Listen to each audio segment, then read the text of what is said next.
Welcome. If you want to use Google Pay on your Xiaomi Mi 10, as you can see, it was the Google Assistant that turned on when I spell the Google word.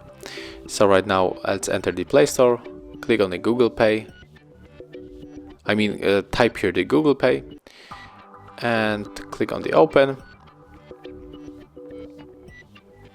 Tap on the Get Started. Oh yes, we can allow the time. Okay, and there's location history. Yes, we can also turn on the location history. And right now, when you want to use the contactless pay, so click on the Set It Up, and right here you have to put your payment card, and it will scan your data. But also we can enter details manually. And that's it, guys. This is how we set it up. Thank you for watching. Leave thumbs ups, comments, and of course subscribe to our channel.